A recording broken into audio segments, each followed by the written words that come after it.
105.7 The Point. Woody and Rizzuto. All right, what's going on? It's Patrico for 105.7 The Point, Everything Alternative. And I am joined, wow, it's an honor. I am joined on the show by Mayim Bialik. You know her as Blossom and on the hit show Big Bang Theory. Mayim, how are you? I'm good, thank you. You got to understand, we've been up since like 3 a.m., so sorry if we're a little excited over here. I don't know exactly what time it is where you are, so you have to forgive us just a little tiny bit because we're a little amped up this morning. No problem. All right, so you play Sheldon's girlfriend on The Big Bang Theory, and I know that you are really into neuroscience. I know you actually graduated with a degree in neuroscience, correct? Yeah, I have a PhD in neuroscience.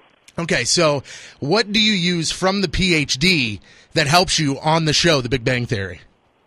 Well, actually, when I auditioned for the part, my character did not have an identity or job or profession. It was when they brought me back for season 4 that our creator, executive producer, Bill Prady, said that they figured why not make my character what I am so that I can fix things if they're wrong. So I think one of the best things is that, all the fancy words they give me to memorize, I actually, have already had to memorize before in grad school, so it makes it a little bit easier. Okay, so now with the PhD, I mean, you're an actress. You're obviously pretty much, I don't want to say set for life, but, it's a good profession.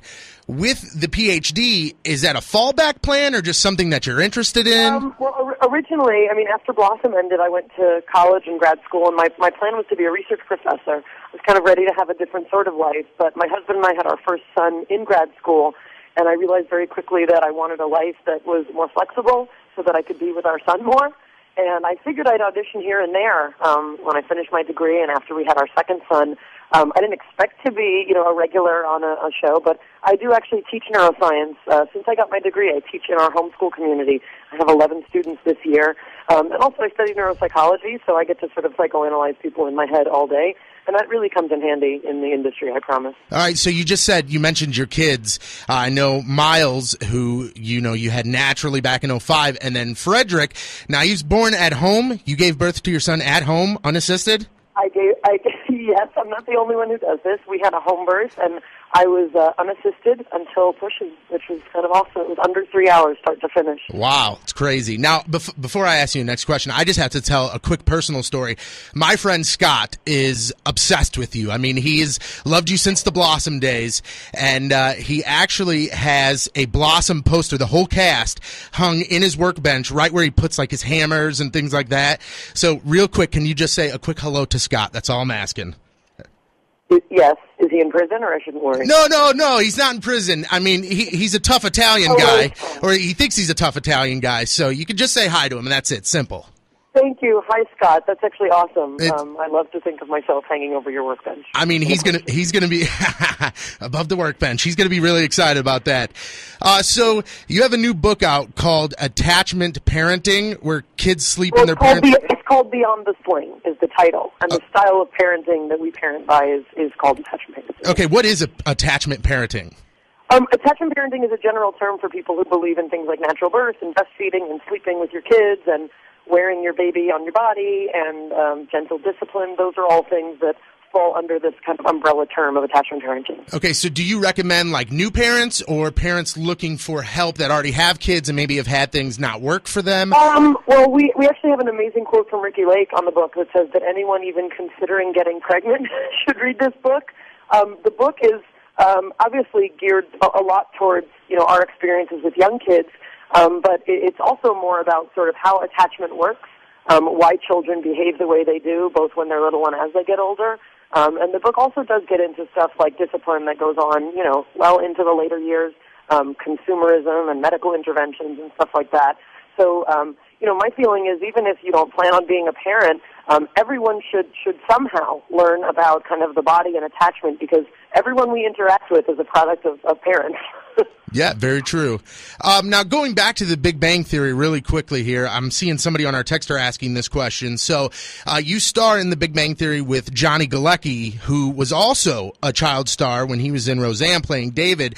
Now, since both of you guys were child stars, now you've grown up, you're both in the series together, do you guys bounce ideas off of each other or even talk about, Well, actually, Johnny Galecki and I had the same agent when we were kids, and we were kind of friends, I guess. He was on Blossom our first year. If you Google Mayim Bialik, Johnny Galecki, Blossom, you can see us kissing.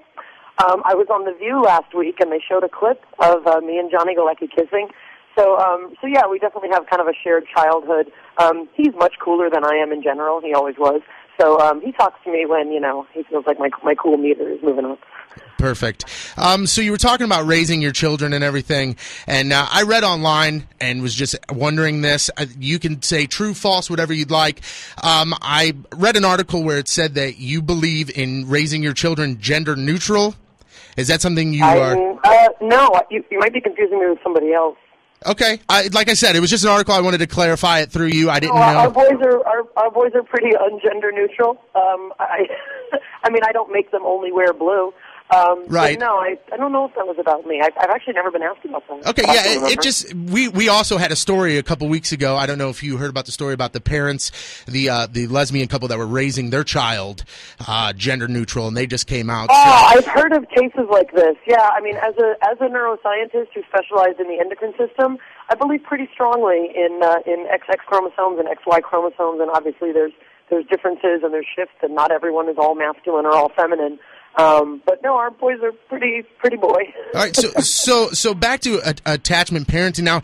Is that like, sleeping in the bed until they're older, or breastfeeding until they're older? Yeah, I mean, we definitely believe in those things. I think the general notion is it may not be for everyone to sleep with their kid, but at least in this book, I'm trying to present sort of why it does make sense evolutionarily and how some of those principles can still be worked into your choices as a family. But yeah, we sleep with our kids. We have 2 mattresses on the floor, and there's nothing wrong with it. There's no scientific evidence that it's going to make them unable to put themselves to sleep. Our 6-year-old puts himself to sleep very nicely. It's normal for people to sleep together, and it's also normal at some point for kids not to sleep with their parents.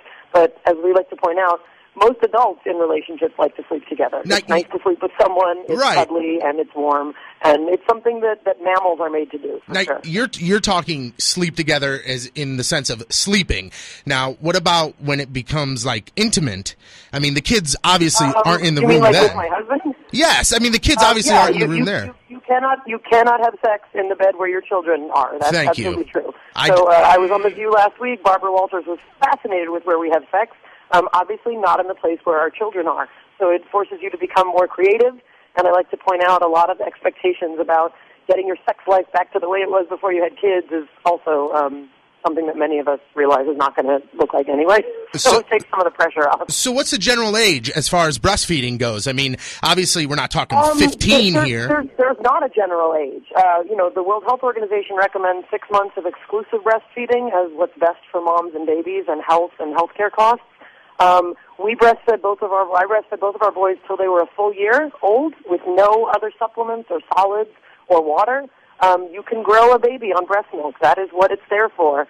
Our older son weaned at 2, and our younger son, I've written very publicly about this, he's 3.5. He still breastfeeds once in a while. I don't do it in the middle of the supermarket. I definitely put a lot of boundaries and limits around it, but he's definitely on the way towards weaning. He no longer breastfeeds at night. He did until he was 3. But again, it may not be for you, but there's nothing wrong about it. It simply may not be everybody's choice. Definitely. Well, I thank you, and you can find out more information in her book called Beyond the Sling. It's a real-life guide to raising confident, loving children, the attachment parenting way. I will put your website on our blog so people can view it there. Mayim, I cannot thank you enough. I appreciate it very much, and thank you for calling in. Thank you, guys. Have a good day. You too. Have a good one. You know what? He didn't do a terrible job. Oh, my God. I was so damn nervous. You know what, Patrico? Yeah, I know. He did all right. Oh, my God. You actually did pretty good. I mean, considering he had no preparation, he had to go with those stupid cards. He did pick up the card that was completely wrong. Dude, there's no way. What's the first one you threw out? The first card was... That you threw away, that you weren't going to use. I don't know. Where the hell I think he threw it. Oh, she believes in new age parenting, but also in traditional gender roles. For example, men work and women stay home to raise the children, cook and clean. Yeah, she works. I mean, that's why I was like, no way. That was great. But she's like a hardcore feminist, which is why we thought that might be funny. All right, Patrico, nice job, actually. We'll have you grade Patrico's performance next.